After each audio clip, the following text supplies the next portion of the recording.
Hello बच्चों, good evening. Good evening everyone. कैसे हो सारे लोग?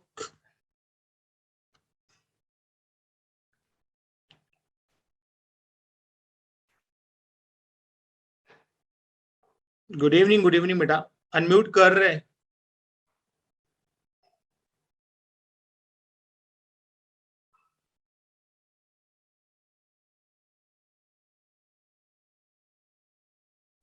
Good evening okay. सर।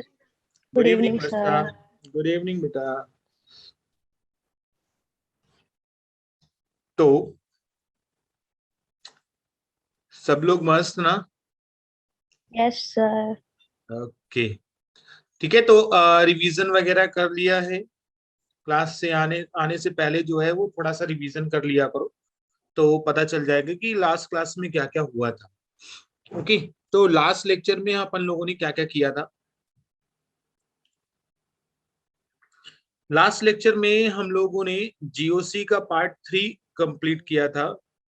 आज हम लोग जीओसी लेक्चर नंबर 4 कंप्लीट कर रहे हैं। ठीक है। जीओसी लेक्चर नंबर 4 में अपन लोगों को क्या क्या पढ़ना है? आइसोमेरिज्म। कौन सा पार्ट है? आइसोमेरिज्म। आइसोमेरिज्म में आई थिंक आइसोमेरिज्म का लेक्चर नंबर 3 है बच्चे लोग, है ना? पहले लेक्चर में अपन लोगों ने क्या कंप्लीट किया था?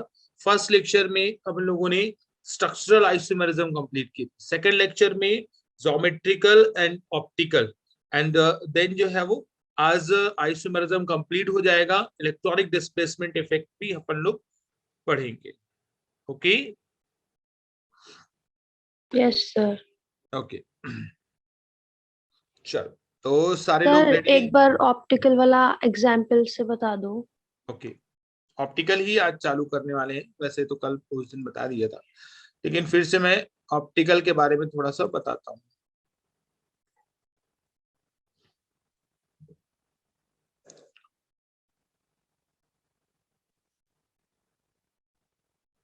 ओके। तो सबसे पहले हम लोग ऑप्टिकल आइसोमेरिज्म के बारे में देखते हैं। सॉरी,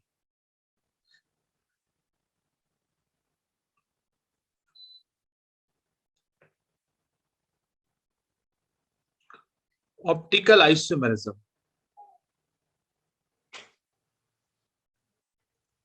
बच्चे लोग, ठीक है। तो ऑप्टिकल आइसोमेरिज्म होता क्या है? मैंने बताया था कि अगर कहीं पे भी कंडीशंस, ये वाली कंडीशन सेटिस्फाई होती हैं, तो वहां पे हम बोल सकते हैं कि वो कंपाउंड जो है वो ऑप्टिकल आइसोमर्स है। मतलब कौन कौन सी कंडीशन होनी चाहिए? सबसे पहले जो कंडीशन है, सबसे पहली कंडीशन, अगर अगर इसकी ऑप्टिकल आइसोमेरिज्म की, तो सबसे पहली कायरलिटी होनी चाहिए। मॉलिक्यूल जो है वो, मतलब ये कंडीशन कायरलिटी की कंडीशन है। कायरलिटी का मतलब क्या है? कि कंपाउंड में कायरल कार्बन प्रेजेंट होना चाहिए बच्चे लोग। ठीक है, कायरल कार्बन प्रेजेंट होना चाहिए। चलो ठीक है। दूसरी कंडीशन अपन लोगों ने बताई थी, बताओ बच्चे लोग क्या बताई थी? कायरल कार्बन प्रेजेंट होने के साथ साथ और क्या होना चाहिए बच्चे लोग? COS and POS। POS and POS होना चाहिए कि अब्सेंट होना चाहिए? एब्सेंट। एब्सेंट। अब्सेंट होना चाहिए। ठीक है। तो COS and POS, centre of symmetry और प्लेन ऑफ सिमेट्री, अब्सेंट होनी चाहिए। एंड थर्ड कंडीशन जो है वो बताई थी, कौन सी?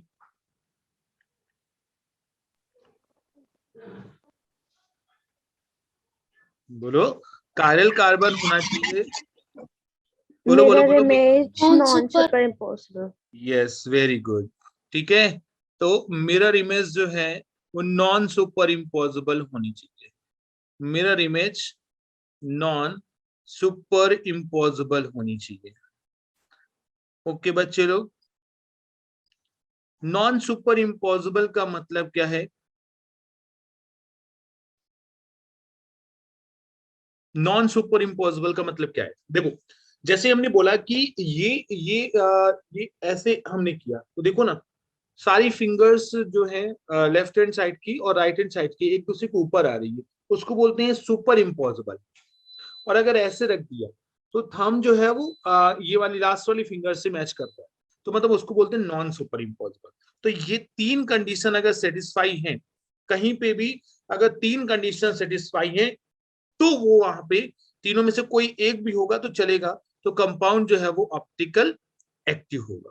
तो कायरल कार्बन अपन लोगों ने समझा था कि ऐसा कार्बन जिसकी चारों वैलेंसी डिफरेंट हो, जैसे मान लो ये है और इधर हमने क्या लिखा, H लिखा, इधर हमने लिखा CH3, इधर हमने C2H5, इधर जो है वो C3H7। देखो बच्चे लोग, ये कार्बन कायरल कार्बन है क्या? यस, है ना, क्योंकि ये यस इस सर। कार्बन के चारों वैलेंसी जो है वो डिफरेंट है। ठीक है। अच्छा, पीओएस और सीओएस में हम लोगों ने देखा था। अच्छा ये वाला बताओ, जैसे ये कंपाउंड लिखा हुआ है M, तो क्या ये सीओएस है इसमें या पीओएस है? बताएं, या नो दोनों? सर। पीओएस। बोले बच्चे, ये बताओ कि ऑप्टिकल एक्टिव है कि नहीं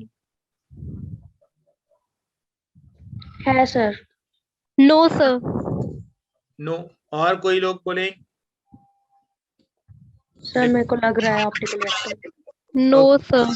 तो चेक कर लेते हैं ना। इधर मिडल से हमने प्लेन ऐसे, तो ये वाली चीज और ये वाली चीज देखो एक दूसरे के सिमेट्री है कि नहीं है?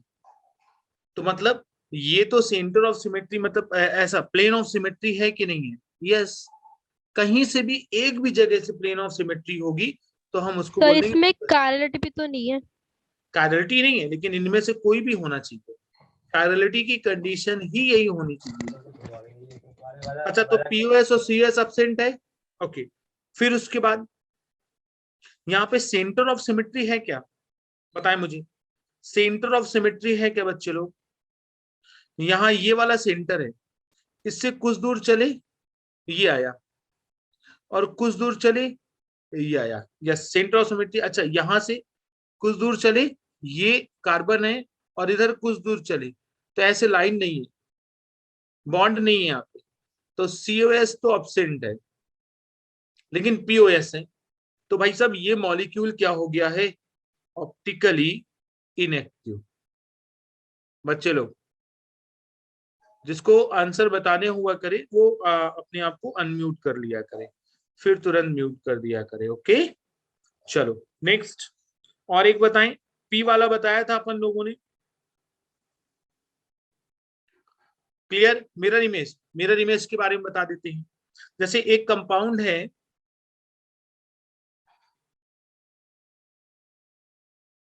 एक ऐसे कंपाउंड है, जैसे इस दिन ये वाला एग्जांपल दिया था, ठीक है ना, इसकी अपन लोग मिरर इमेज बनाते हैं। बताओ मुझे, मिरर इमेज बनाओ। इसकी मिरर इमेज बनाएंगे तो सेम ट्रायंगल आएगा कि नहीं आएगा? अब ये इसके ऊपर अगर रख दो, देखो ये इसके ऊपर अगर रख दो तो एकदम सेम आएगा। तो इस चीज को क्या बोलेंगे? Super impossible. अब ये अगर सुपर इम्पॉसिबल है तो ये ऑप्टिकल एक्टिव हुआ कि इनएक्टिव हुआ? बताएं जल्दी। इनएक्टिव। तो ये ऑप्टिकली इनएक्टिव हुआ। ये तीनों बात क्लियर हुई क्या? यहाँ पे ये कायरल कार्बन वाली, और ये सीओएस और पीओएस वाली, और ये जल्दी बताएं तो आगे अपन लोग बढ़े।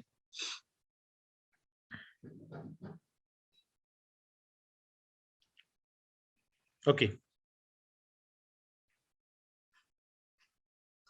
यस साक्षी, आगे बढ़े, चलो ठीक है। अच्छा, रिप्रेजेंटेशन दो तरीके का होता है। जैसे कोई भी मॉलिक्यूल है ना, मॉलिक्यूल का रिप्रेजेंटेशन, जो भी ऑर्गेनिक कंपाउंड है, रिप्रेजेंटेशन ऑफ मॉलिक्यूल हम लोग देखते हैं दो तरीके का होता है। ठीक है, एक वेज डैश होता है, शायद तुम लोगों को पता हो, अभी 12th में ही तुम लोगों ने पढ़ा होगा।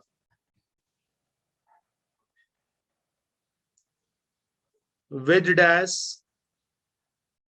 Representation, and second one is, बोलो कौन सा? फिशर प्रोजेक्शन, है ना। फिशर प्रोजेक्शन दो तरीके का होता है, wedge dash and Fischer projection. Okay, wedge dash और फिशर प्रोजेक्शन में क्या होता है वो समझो। वेज डैश में ऐसा रिप्रेजेंटेशन होता है, बच्चे लोग देखते रहे। अगर मान लो ऐसा लिखा हुआ है, ये वाला कार्बन है और इसके 4 वैलेंसी, ठीक है। जैसे मान लो हमने यहाँ पे H लिखा और इधर मान लो Cl लिखा, तो ये वाला एक जो है वो जो डैश में लिख रहा है, और इसको हम ऐसे लिखते हैं वेज में। ये वाला जो सॉलिड वाला है ना, उसको बोलते हैं वेज बॉन्ड, और इसको बोलते हैं डैश। मान लिया यहाँ पे कुछ है Br और इधर I, तो ये जो ये इसको जो डैश वाला बॉन्ड है और जो वेज वाला बॉन्ड है, ये एक दूसरे के अपोजिट प्लेन पे होते हैं। जैसे ये डैश वाला जो है वो अपने पास है, तो ये बिलो द प्लेन, और ये दोनों जो जो बॉन्ड है H और Cl वाले बॉन्ड, तो ये दोनों एक दूसरे के साथ रहते हैं, मतलब एक ही प्लेन पे रहते हैं। यस, ओके, क्लियर ना। अपने को बस रिप्रेजेंटेशन ज्यादा नहीं देखना है, बस अपने को यहाँ पे यूज करना है RS कॉन्फ़िगरेशन के लिए, इस वजह से हमें रिप्रेजेंटेशन देखना पड़ेगा। फिशर प्रोजेक्शन फॉर्मूला क्या होता है? फिशर प्रोजेक्शन फॉर्मूला बताएं। जैसे ऐसे, ये वाला ऐसे है ना, ऐसे बॉन्ड है, ऐसे, ये सब फिशर प्रोजेक्शन फॉर्मूले हैं। जैसे मान लो हमने यहाँ पे कुछ CH3 रख दिया, यहाँ पे Cl है, यहाँ पे H है, यहाँ पे Cl है, यहाँ पे H है, यहाँ पे हमने क्या रख दिया CH3, ऐसे। तो ये ऐसी जो वर्टिकल लाइन है और हॉरिजॉन्टल लाइन है, ऐसे जो रिप्रेजेंटेशन होता है उसको बोलते हैं फिशर प्रोजेक्शन। ठीक है, जैसे ग्लूकोज का स्ट्रक्चर याद है, अभी शायद तुम लोगों ने बायोमोलिक्यूल्स पढ़ा हो, तो ग्लूकोज का स्ट्रक्चर में ऐसे होता है, ठीक है। यहाँ पे CH2OH और इधर क्या होता है CHO, ये फिशर प्रोजेक्शन फॉर्मूला है। यहाँ पे OH, फिर यहाँ पे OH, फिर यहाँ पे OH, और फिर यहाँ पे OH, ऐसे होता है। और यहाँ पर HH इसके अपोजिट डायरेक्शन में लगा, इसको बोलते हैं डी ग्लूकोज। क्या बोलते हैं बच्चे लोग? डी ग्लूकोज, डेक्स्ट्रो और ग्लूकोज। ठीक है, तो ये जो रिप्रेजेंटेशन है, ये रिप्रेजेंटेशन फिशर प्रोजेक्शन फॉर्मूला होता है। फिशर प्रोजेक्शन का एक रूल होता है, उस रूल को बोलते हैं गोल्डन रूल। गोल्डन रूल में क्या होता है कि जो सारे कार्बन है ना, वो वर्टिकल लाइन में आनी चाहिए रिप्रेजेंटेशन करते टाइम, तो उसको बोलते हैं ये गोल्डन रूल, और तभी फिशर प्रोजेक्शन फॉर्मूला सही बनेगा। अगर हमने इसको OH को इधर लगा दिया तो ये रॉन्ग हो जाएगा। Got it? बच्चे लोग आगे बढ़े। सर ये लाइन समझ नहीं आई। देखो, गोल्डन रूल क्या होता है कि जो भी कार्बन होते हैं, कार्बन जो है वो वर्टिकल लाइन में प्लेस्ड करने की कोशिश करते हैं। सारे कार्बन वर्टिकल लाइन में ही प्लेस्ड होनी चाहिए। देखो ग्लूकोज का स्ट्रक्चर, यहाँ पे C है, इधर C है, इधर C है, यहाँ पे कहीं केवल वर्टिकल लाइन में प्लेस्ड है। गोल्डन रूल ऐसा बोलता है।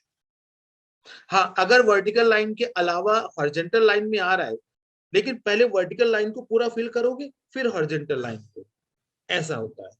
मतलब अगर हम ऐसे रिप्रेजेंटेशन लिख दें, जैसे मान लो OH है इधर, है ना, और इधर CHO लगा दिया, इधर CH3 कर दिया, इधर H लगा दिया, तो ये रिप्रेजेंटेशन रॉन्ग हो जाएगा।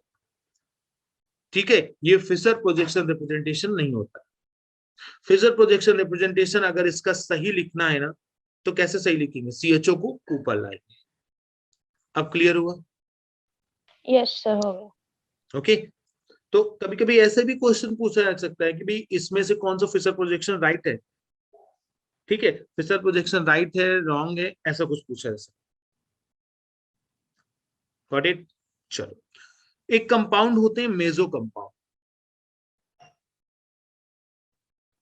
मेजो कंपाउंड ऐसे होते हैं, जैसे मान लो ऐसा लिखा हुआ है, ये मतलब बीच से प्लेन डालो और ऊपर और नीचे वाला पार्ट जो है वो सेम है, तो तुरंत पहचान सकते हो वो मेजो कंपाउंड है। जैसे मान लो हमने ऐसा लिखा है CHO, इधर CHO, इधर है HOH, इधर HOH, ऐसा पोर्शन लिखा हुआ है। मतलब दोनों में देखो, इसमें बीच से अगर प्लेन डालेंगे तो दोनों चीजें सेम आ रही, ऊपर वाली भी सेम, नीचे वाली सेम। तो ऐसे कंपाउंड्स को बोलते हैं मेसो कंपाउंड्स।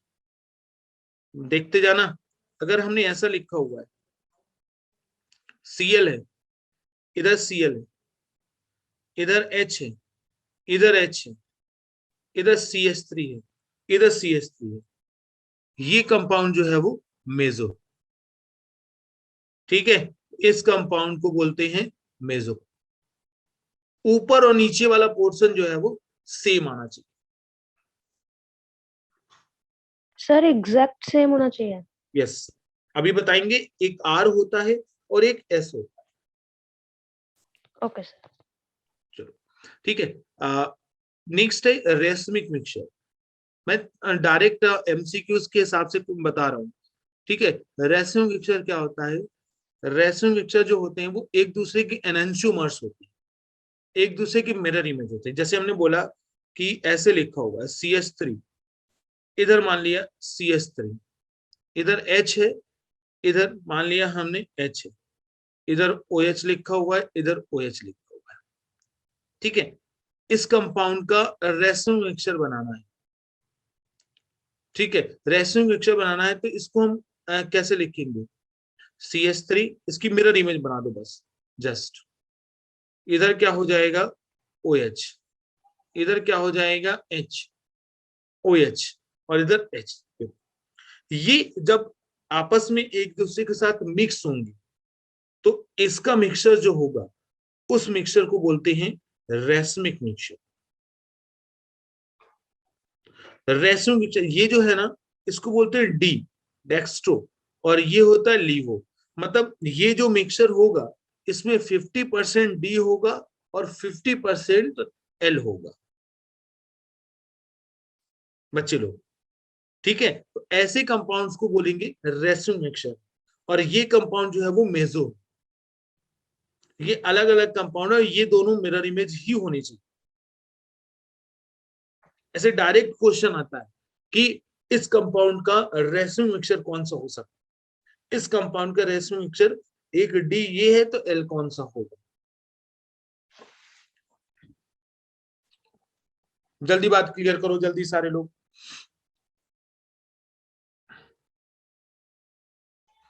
समझ आ गया सर। ओके, क्लियर ना सारे बच्चों को? मानसी, मानसी है ना? सर हाँ, यस सर। सर हम डी और एल को कैसे पहचानेंगे? D ऐसे है ना, जब OH इस साइड लगा हुआ है ना, अगर OH कभी ग्रुप में है तो इसको ऐसे बोल दो कि ये D है, और जस्ट लेफ्ट हैंड साइड हो गया ये वाले कार्बन, नीचे से सेकंड वाले कार्बन। या ऐसे सोचो ना, जिस कंपाउंड की मिरर इमेज बना रहे हो वो कंपाउंड D होगा और उसकी मिरर इमेज L होगी। करेक्ट? Okay sir. ओके, ठीक है। नेक्स्ट हम लोग देखेंगे RS nomenclature.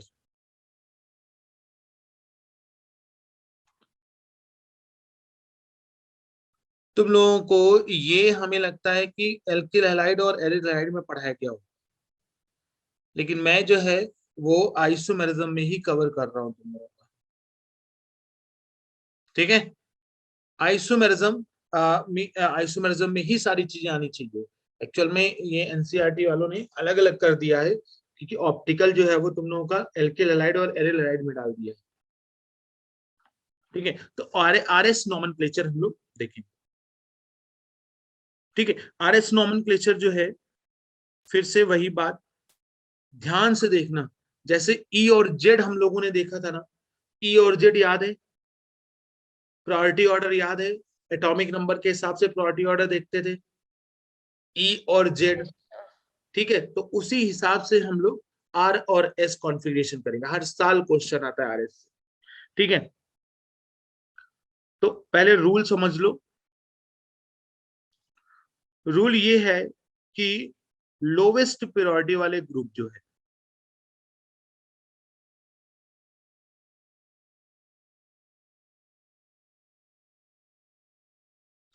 Lowest priority group जो है वो अगर वर्टिकल लाइन में है, ध्यान से समझना सारे बच्चे, ठीक है, लोवेस्ट प्रायोरिटी ग्रुप अगर वर्टिकल लाइन में है तो वर्टिकल लाइन में अगर है तो 1 2 और 3, ऐसे 1 2 3 जाएंगे और क्लॉकवाइज जाएंगे तो ये होगा R, ध्यान देना। और अगर 1 2 3 एंटी क्लॉकवाइज में होगा,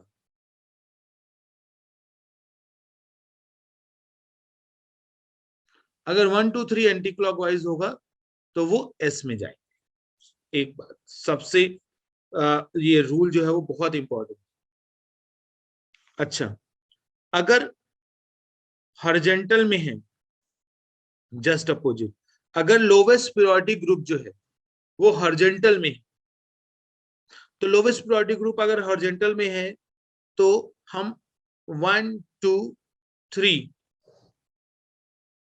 मतलब 1 2 3 क्लॉकवाइज ऐसे होता है और एंटी क्लॉकवाइज ऐसे। अगर 1 2 3 क्लॉकवाइज गए, रूल समझना, तो ये एस होगा। और अगर 1 2 3 अगर एंटी क्लॉकवाइज हुआ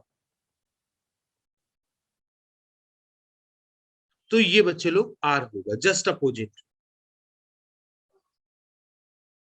ठीक है, अभी एक एग्जांपल के उसमें बताने की कोशिश करेंगे।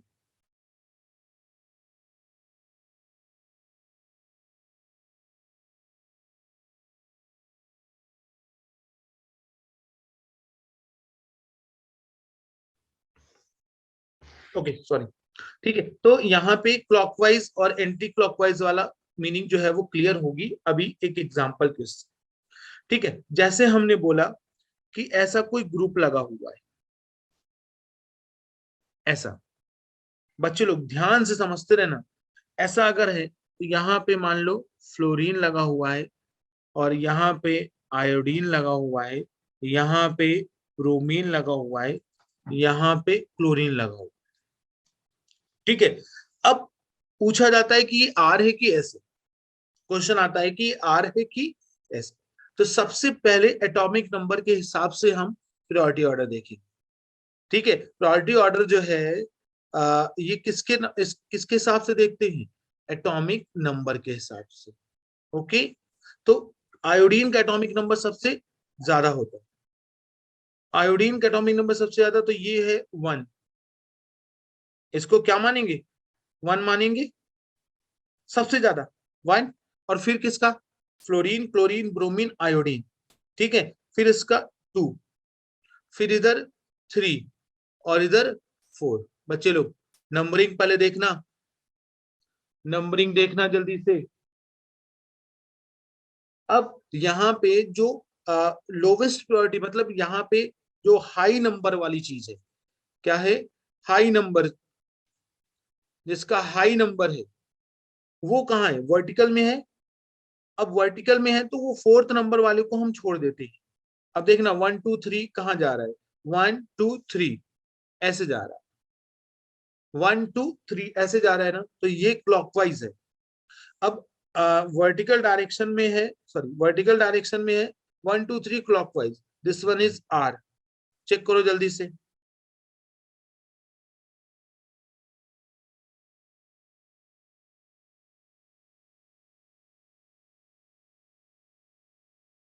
तो यहाँ पे आर है। क्लियर हो गया? जल्दी बताएं सारे बच्चे,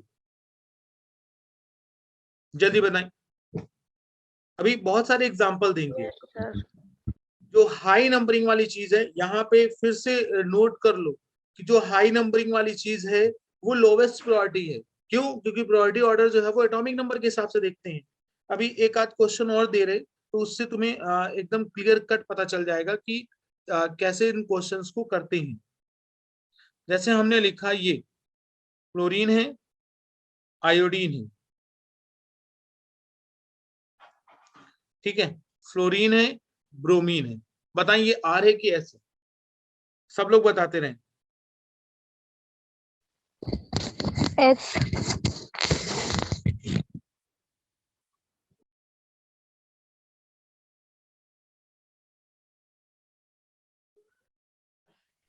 S ओके, फर्स्ट वाला एस है,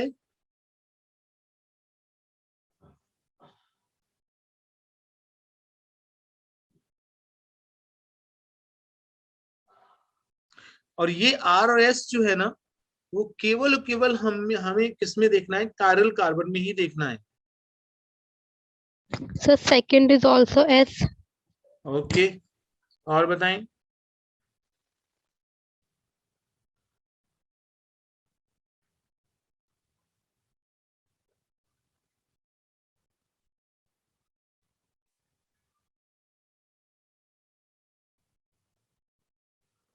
ओके, चलो सारे बच्चे बताएं, फर्स्ट वाला आर है कि एस है, चेक कर लेते हैं। सब लोग ध्यान देना, क्वेश्चन एकदम आना ही आना है। सबसे पहले ये one position, second sir position, हाँ बोलो, third sir position. High priority से लो प्रायोरिटी जा रहे हैं ना? हाई प्रायोरिटी का नंबरिंग जो है वो लो होती है। Okay sir. देखो, तो यहाँ पे देखो ना, 1 2 3, ये किस में है, वर्टिकल में है। हाई नंबरिंग वाली चीज, हाई नंबरिंग वाली चीज वर्टिकल में है, तो 1 2 3 क्लॉकवाइज डायरेक्शन में है, वर्टिकल में और क्लॉकवाइज डायरेक्शन में। देखो रूल, वर्टिकल में होना चाहिए और क्लॉकवाइज डायरेक्शन में क्या है, आर है। पता चला सारे बच्चों को? गलत हो गया ना तुम लोगों का, मानसी? ओके, यहाँ पे देखो, चेक करो, सबसे फर्स्ट नंबर किसको देंगे, सारे बच्चे साथ में कराएं क्वेश्चन। फर्स्ट नंबर किसको देंगे? O यस, OH को देंगे first number. Then second, second किसको देंगे? बोले सर बोलो। जो अभी आपने कराया है वो फ्लोरीन वाला, उसमें तो लोएस्ट प्रायोरिटी ग्रुप से देखेंगे ना, तो एफ तो फिर हॉरिजॉन्टल डायरेक्शन में है, तो उससे डिसाइड होगा ना। Okay okay okay okay, sorry, हाँ यस, बहुत अच्छे। ठीक है, ये जो फोर्थ नंबर है, कहाँ पे है? फोर्थ नंबर जो है वो हॉरिजॉन्टल। हॉरिजॉन्टल में है। Yes, very good.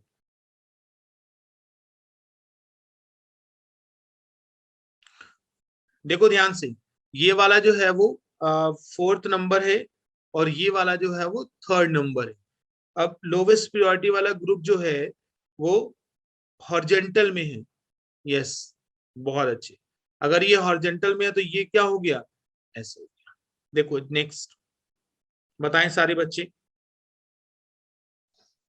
ये 1 है, ये 2 है, ये 3 है, और ये 4 है। अब कहाँ पे है, वर्टिकल में है कि नहीं है? तो 1 2 3 ऐसे है, S ऐसे। Very good. नेक्स्ट ये बताएं, लास्ट वाला, लास्ट वाला बताएं मानसी।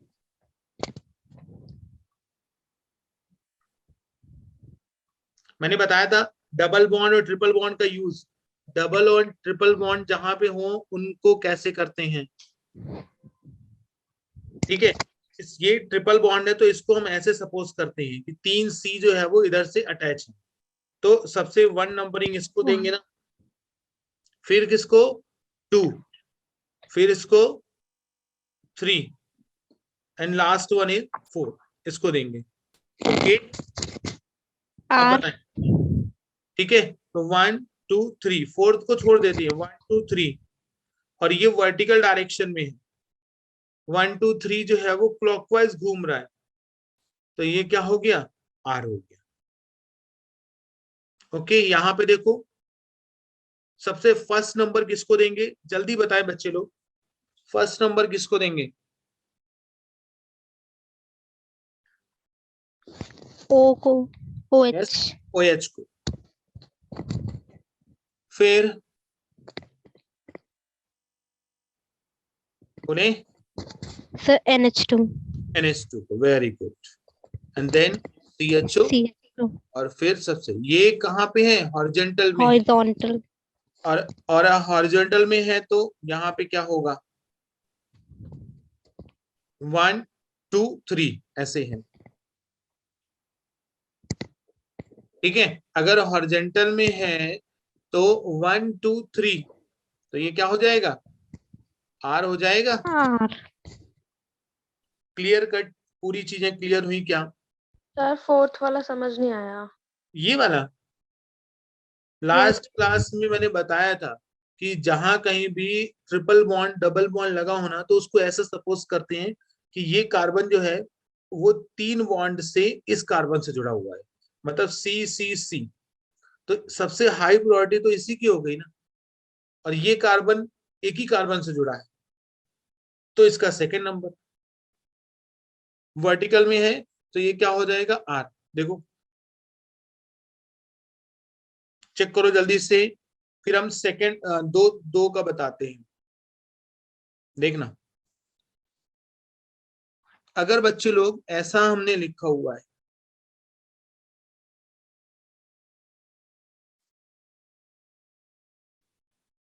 ऐसा लिखा हुआ है, सभी लोग ध्यान से समझ लेना।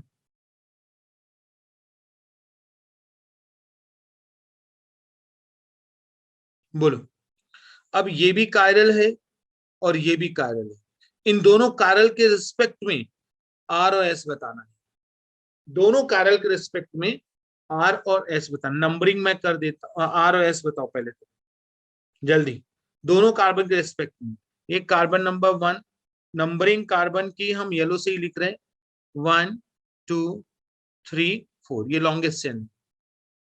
बताओ 2 नंबर का कार्बन जो है वो आर है कि एस है?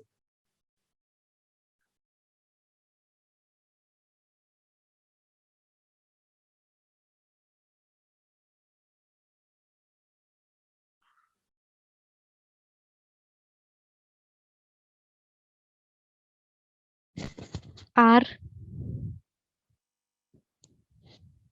Okay,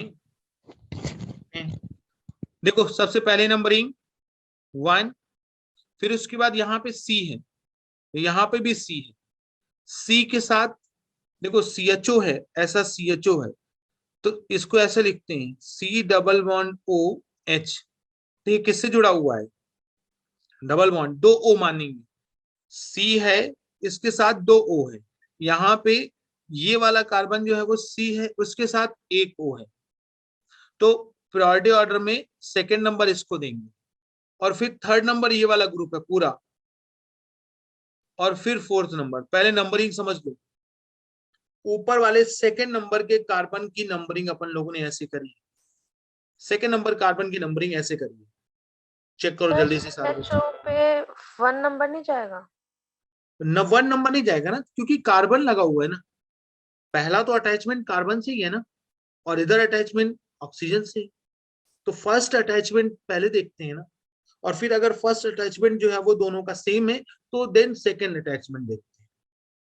okay sir sir. Carbon number बढ़ता है तो प्रायोरिटी कम हो जाती है। कार्बन नंबर बढ़ता है तो प्रायोरिटी कम हो जाती है, ऐसा कुछ नहीं, हम एटॉमिक नंबर देख रहे हैं। देखो यहां से कौन से में, 2 और 3 में, दिव्या यस सर।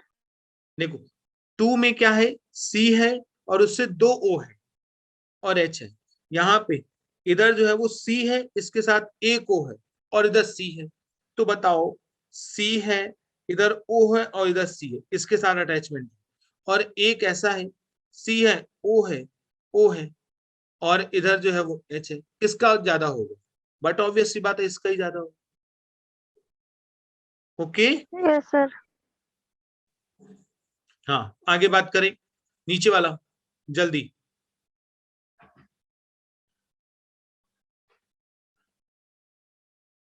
यहाँ पे नीचे वाले के हिसाब से, तो पहले वाला इसके 1 2 3 ये है क्लॉकवाइज, ओके, और lowest priority high numbering horizontal पे है, हॉरिजॉन्टल पे है, और हॉरिजॉन्टल पे राइट हैंड साइड ऐसे क्लॉकवाइज मूव कर रहा है, तो ये एस हुआ, तो कुछ कार्बन पे एस है तो ये 2 कार्बन पे है तो उसको हम लोग लिखेंगे 2s, बच्चे लोग। अच्छा नेक्स्ट, इसको जल्दी बताएं, नंबरिंग है इसकी। देखो 1 नंबरिंग इसको 1, फिर 2 और फिर 3 और इधर 4। ओके, अब यहाँ पे हम ऐसे 1 2 3 ऐसे जा रहे हैं, तो ये जो है वो क्लॉकवाइज है, ये भी क्लॉकवाइज है, तो 3 पे भी क्या है S, तो यहाँ पे 2s और 3s का कॉम्बिनेशन। अच्छा लोग एक बार चेक करो जल्दी से, दोनों क्लॉकवाइज हैं, कोई भी एंटी क्लॉकवाइज नहीं है। सर ये 2s और 3s कैसे लिखा है? अरे नंबरिंग की थी ना पहले हम लोगों ने, जो येलो कलर से देखो लिखी हुई है 1 2 नंबरिंग लॉन्गेस्ट चेन 1 2 3 4। अच्छा ओके सर। सेकेंड कार्बन जो है ना कायरल है ना, इसकी वजह से। सर बोलो। सर 2s में जैसे आपने पूरा ग्रुप इंक्लूड किया है नंबरिंग में, तो क्या हम सिर्फ ओनली कार्बन नहीं ले सकते? तो कार्बन लेंगे और यहाँ पे भी कार्बन है, तो दोनों सेम हो जाएंगे ना, उसकी बात का भी देखना पड़ेगा ना। सेकेंड फर्स्ट एलिमेंट अगर सेम है तो देन सेकेंड एलिमेंट भी सेम है, देन थर्ड एलिमेंट। जैसे इसका करो, इसका करके देखो सारे लोग।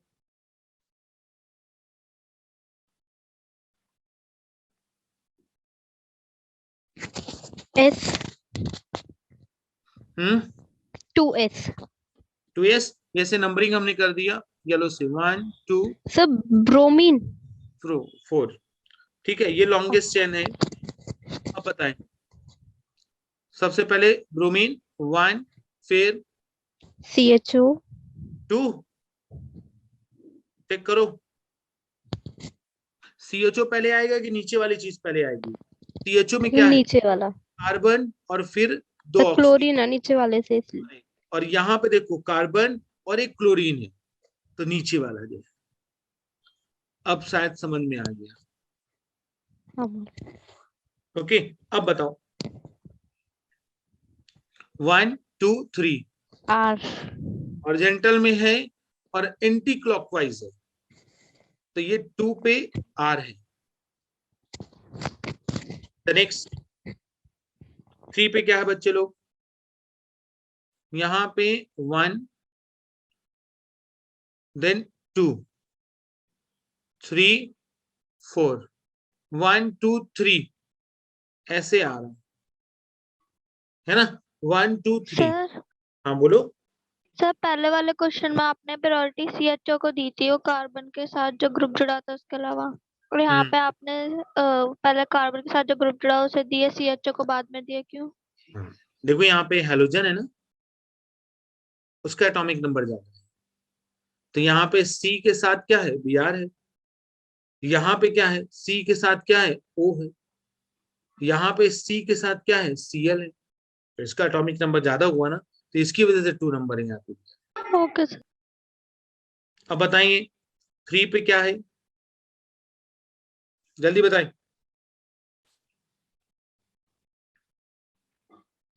ठीक है, तो ये क्या है? फोर्थ पोजीशन जो है हॉरिजॉन्टल में है ना, तो 1 2 3 एंटी क्लॉकवाइज है, तो ये भी क्या हो गया?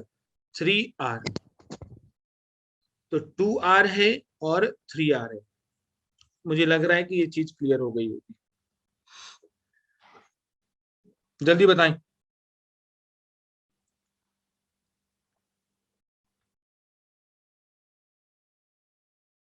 ओके, चेक करो जल्दी से, फिर मैं नेक्स्ट स्टार्ट करता हूं।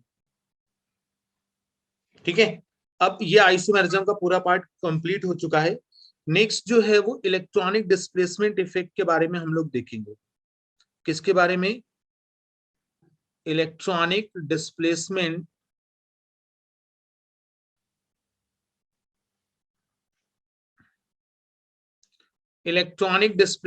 इफेक्ट के बारे में। सभी लोग ध्यान से देखते रहे, इलेक्ट्रॉनिक डिस्प्लेसमेंट इफेक्ट। अब इलेक्ट्रॉनिक डिस्प्लेसमेंट इफेक्ट होता क्या है? जैसे कोई भी ऑर्गेनिक कंपाउंड है, उसमें इलेक्ट्रॉन्स का डिस्प्लेसमेंट होने की वजह से कुछ रिएक्शंस होती हैं, या ऐसा बोल सकते हो कोई बॉन्ड ब्रेक हो सकता है, कोई जोड़ सकता है, तो वो सब के सब इलेक्ट्रॉनिक डिस्प्लेसमेंट इफेक्ट की वजह से ही होता है। इलेक्ट्रॉनिक डिस्प्लेसमेंट इफेक्ट कुछ टेम्परेरी होते हैं और कुछ परमानेंट होते हैं। अभी आगे चल के अपन लोग डिस्कस करेंगे। तो सबसे पहली चीज डिस्कस करने वाली ये है कि बॉन्ड फिशन क्या होता है। बॉन्ड फिशन, ठीक है। अब बॉन्ड फिशन क्या होता है? बॉन्ड फिशन होता है, चेक करो, breaking of covalent bond, breaking of covalent bond. अगर कोवेलेंट बॉन्ड को ब्रेक कर रहे तो उसको बोलते हैं बॉन्ड फिशन। कैसे? जैसे हमने बोला कि भाई CH3 है और इधर Cl है, तो इस चीज को हम, इस बॉन्ड को हम दो मैनर में ब्रेक कर सकते हैं। एक होता है homolytic manner and second one is heterolytic manner.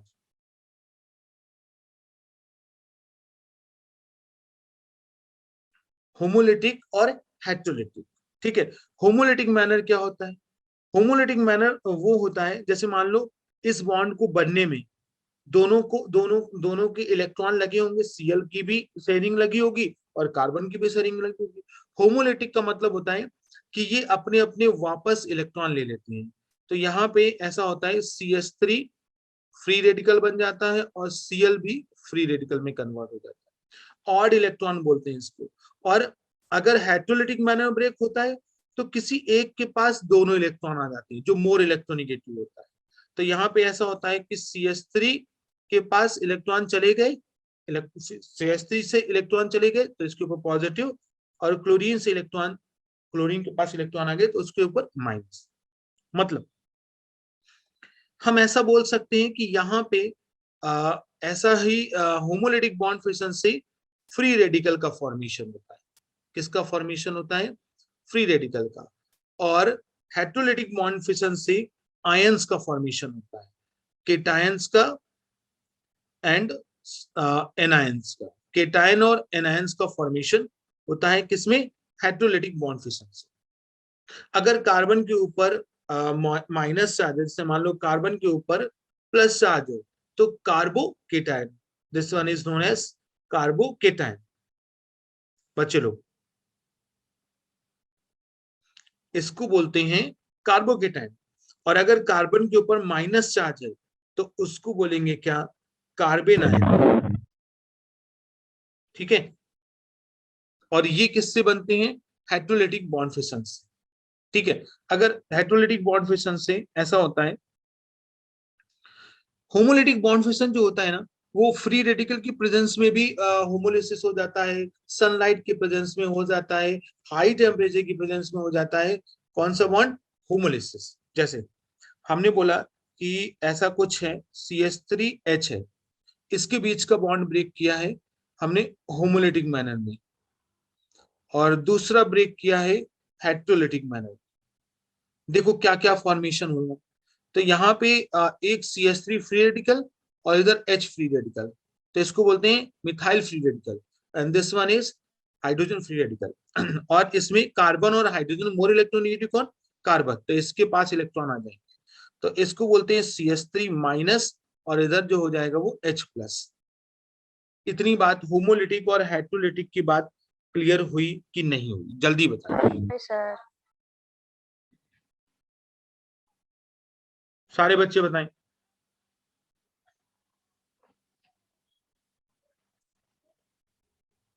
ठीक है। होमोलिटिक जो होता है वो हाई टेम्परेचर पे रिएक्शन होती है, क्योंकि पता कैसे चलेगा कि भैया होमोलिटिक हो सकता है? हाई टेम्परेचर पे है, सनलाइट है, in the presence of peroxide, इन सब की प्रेजेंस में होमोलिटिक बॉन्ड फिशन होता है। और heterolytic bond fission, heterolytic bond fission low temperature पे रिएक्शन होती है। Clear cut? इतनी बात सभी बच्चों को क्लियर हो गई क्या?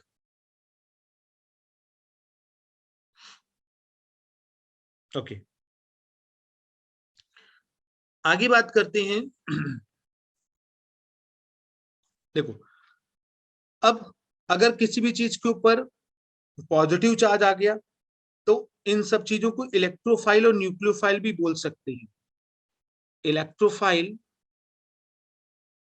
And nucleophile. न्यूक्लियोफाइल को हम ऐसे लिखें NU माइनस, इसको हम ऐसे लिखेंगे E+। ठीक है, इलेक्ट्रोफाइल और न्यूक्लियोफाइल क्या होते हैं, इलेक्ट्रोफाइल और क्या होते हैं न्यूक्लियोफाइल, इनके बारे में हम लोग थोड़ा सा देखेंगे। इलेक्ट्रोफाइल तो पता ही है, इलेक्ट्रॉन लविंग, है ना। तो इलेक्ट्रोफाइल जो होते हैं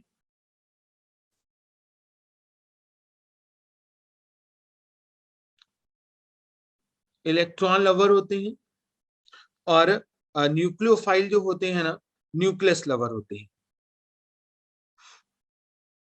न्यूक्लियस कैसा होता है, पॉजिटिव चार्ज वाला।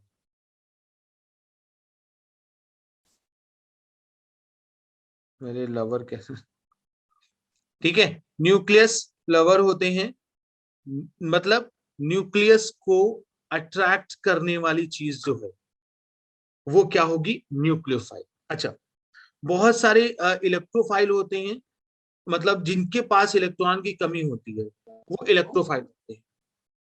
बच्चे लोग मुझे बताना कि ये इलेक्ट्रोफाइल है कि नहीं, ठीक है, इलेक्ट्रोफाइल है कि नहीं है। देखो, सभी चीजें, ऐसी चीजें जो इलेक्ट्रॉन डेफिशिएंट हो वो भी इलेक्ट्रोफाइल्स होती हैं। जैसे हमने बोला H+ है, Cl+ है, Br+ है, SO3+ है, ठीक है, SO3H+ है, आगे NO+ है, ये जितनी भी प्लस वाली चीज है, NO2+ है, जितनी भी प्लस प्लस वाली चीजें हैं वो सब के सब जो है वो इलेक्ट्रोफाइल है। बहुत बार पूछा जाता है R+ है, CS2OH+ है, ये सारी के सारी चीजें, जैसे हमने बोला CS3CO+ है, ये सब के सब the substance which having positive charge, उसको बोलते हैं इलेक्ट्रोफाइल। अच्छा, इलेक्ट्रोफाइल एक और तरीके के होते हैं जो केवल न्यूट्रल होते हैं।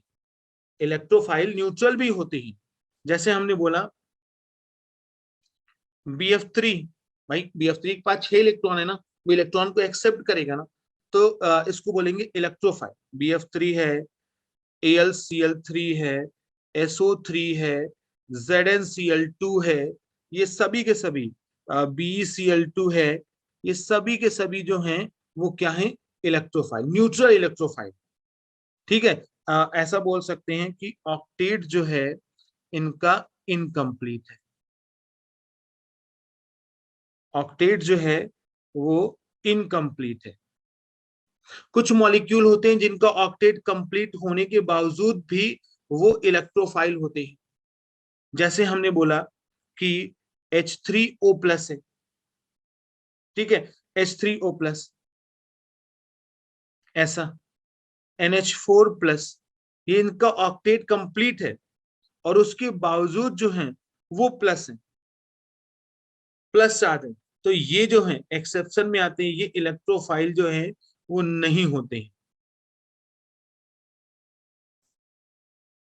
ध्यान रखें। अच्छा, मुझे बताओ कि फ्री रेडिकल जो होते हैं, फ्री रेडिकल क्या इलेक्ट्रोफाइल हैं? फ्री रेडिकल इलेक्ट्रोफाइल हैं कि न्यूक्लियोफाइल? जैसे हमने बोला CS3 फ्री रेडिकल, बोलो बच्चे लोग। इलेक्ट्रोफाइल। इलेक्ट्रोफाइल, क्योंकि इसके पास कितने इलेक्ट्रॉन होते हैं? 7। 7, ठीक है ना, तो 7 इलेक्ट्रॉन होते हैं, इसकी वजह से ये इलेक्ट्रोफाइल। पता चल गया इलेक्ट्रोफाइल कौन कौन से होते हैं। और न्यूक्लियोफाइल इलेक्ट्रॉन रिच,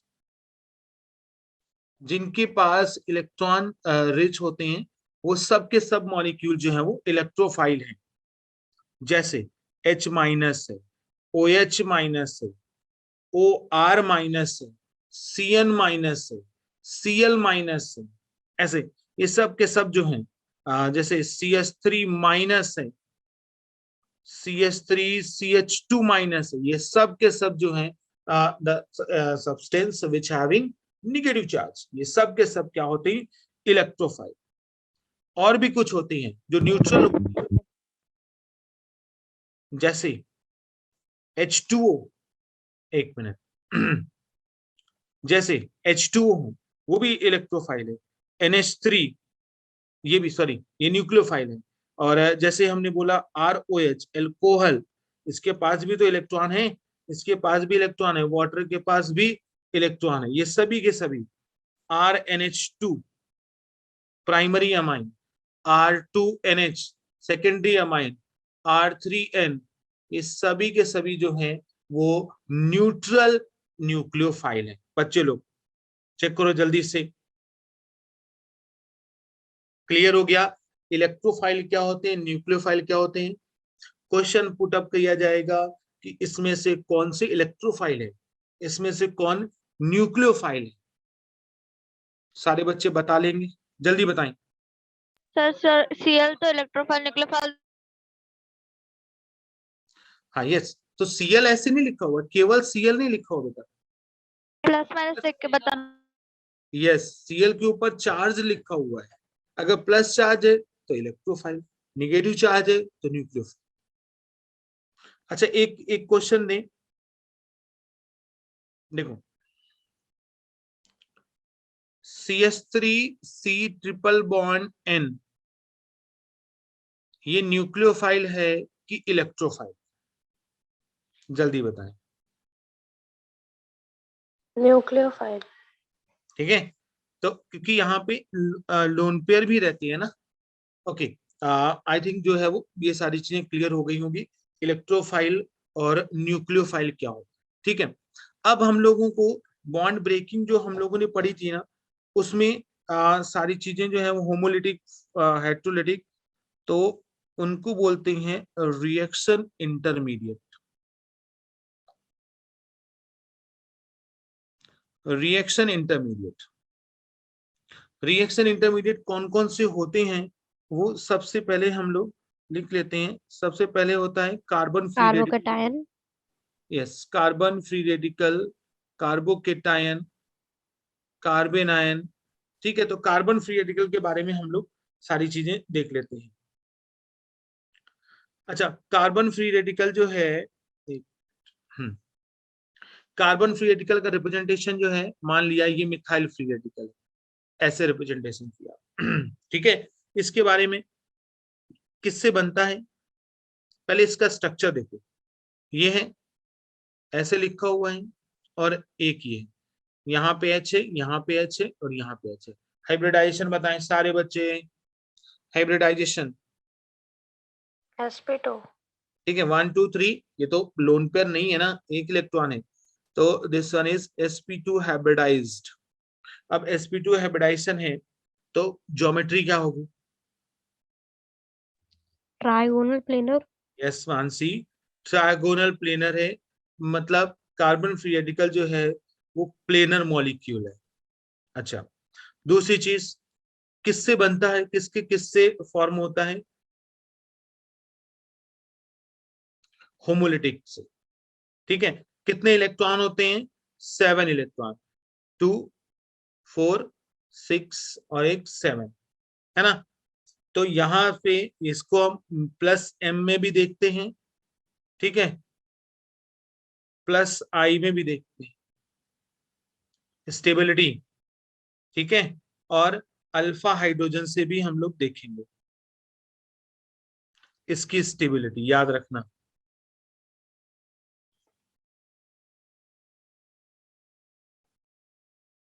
बच्चे लोग अभी मेसोमेरिक इफेक्ट बताएंगे और इंडक्टिव इफेक्ट बताएंगे।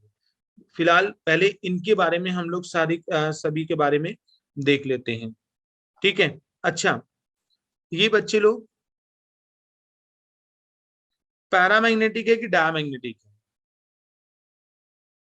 पैरामैग्नेटिक। ओके, तो 6 1 इज पैरामैग्नेटिक। क्यों? क्योंकि अनपेयर्ड इलेक्ट्रॉन प्रेजेंट है ना, पैरामैग्नेटिक सब्सटेंस है। और हमेशा इसमें जो है वो रीअरेंजमेंट नहीं होता है, जब रिएक्शन करेंगे ना तो रीअरेंजमेंट का चांसेस जो है वो बहुत ही नेग्लिजिबल रहते हैं। इसमें अगर कहीं पे भी फ्री रेडिकल का फॉर्मेशन हो रहा है तो रीअरेंजमेंट नहीं कर सकते। ओके, अच्छा, नेक्स्ट हम लोग बात करते हैं कार्बोकेटाइन। बताएं, यही सारी चीजें हम लोग कार्बोकेटाइन के बारे में देखेंगे। कार्बोकेटाइन हम लोग ऐसे लिखते हैं CH3+, ठीक है। तो यहाँ पे ऐसे लगा हुआ है और यहाँ पे प्लस चार्ज है। हाइब्रिडाइजेशन जल्दी बताएं। sp2 1 sp2 2 sp2 हाइब्रिडाइजेशन है। इसकी ज्योमेट्री भी क्या होगी, ट्रायगोनल प्लेनर। कितने इलेक्ट्रॉन है, कितने इलेक्ट्रॉन है टोटल इस समय मॉलिक्यूल में? एक बॉन्ड में 2 इलेक्ट्रॉन, 1 2 3 4 5 6 इलेक्ट्रॉन है टोटल। तो इसकी स्टेबिलिटी जो है वो पॉजिटिव मेसोमेरिक से देखेंगे, अल्फा हाइड्रोजन से देखेंगे और पॉजिटिव इंडक्टिव इफेक्ट से देखेंगे। प्लस से एक इलेक्ट्रॉन कम नहीं करेंगे? बोलो। हाँ, तो एक इलेक्ट्रॉन तो कम किया ना, तभी तो यहाँ पे देखो ना 1 2 3 4 5 6, इधर एक इलेक्ट्रॉन था तो 7 किया था, एक इलेक्ट्रॉन कम कर दिया ना। एक बॉन्ड में कितने इलेक्ट्रॉन होते हैं, 2 इलेक्ट्रॉन। Okay okay. अच्छा, ये लुईस एसिड है कि बेस है? लुईस एसिड है कि बेस है? मेगा, इसके पास जो है वो 6 इलेक्ट्रॉन है, तो वो इलेक्ट्रॉन को एक्सेप्ट करेगा ना। अगर इलेक्ट्रॉन को एक्सेप्ट करेगा तो लोन पेयर एक्सेप्टर होगा, और लोन पेयर एक्सेप्टर जो है वो लुईस एसिड होता है। आगे नेक्स्ट बताएं, लुईस एसिड के बाद जो है वो पैरामैग्नेटिक है कि डायमैग्नेटिक है बच्चे लोग? डायमैग्नेटिक। साक्षी, ज्योमेट्री टेट्राहेड्रल थोड़ी ना होगी, sp2 है ना, तो टेट्राहेड्रल कैसे हो जाएगी? ठीक है, ये डायमैग्नेटिक है। ओके, और कार्बोकेटाइन में रीअरेंजमेंट पॉसिबल है, इसमें रीअरेंजमेंट पॉसिबल होगा। क्लियर बात इतनी कार्बोकेटाइन और फ्री रेडिकल के बारे में, जल्दी बताएं। Yes sir. ठीक है, तो आई होप आज की क्लास एकदम क्लियर रही होगी, और जिसको भी क्लियर ना हो, नेटवर्क का इश्यू रहा हो, वो फिर से पीडीएफ जो है वो देख ले। नेक्स्ट लेक्चर में हम लोग बहुत इंपॉर्टेंट चीज पढ़ने वाले हैं, कार्बोकेटाइन के बारे में, कार्बेनाइन के बारे में, कार्बेनाइन के बारे में, और फिर कुछ रिएक्शन इंटरमीडिएट के बारे में, इलेक्ट्रॉनिक डिस्प्लेसमेंट हम लोग पढ़ने वाले हैं, inductive effect, mesomeric effect, resonance, conjugation, hyper conjugation, ये सारी चीजें बहुत इंपॉर्टेंट है। तो अगली क्लास जो है वो करना मत भूलना सारे बच्चे, ठीक है। तो आज के लिए इतना ही है, ठीक है। Good night, bye bye. Thank you sir. Okay.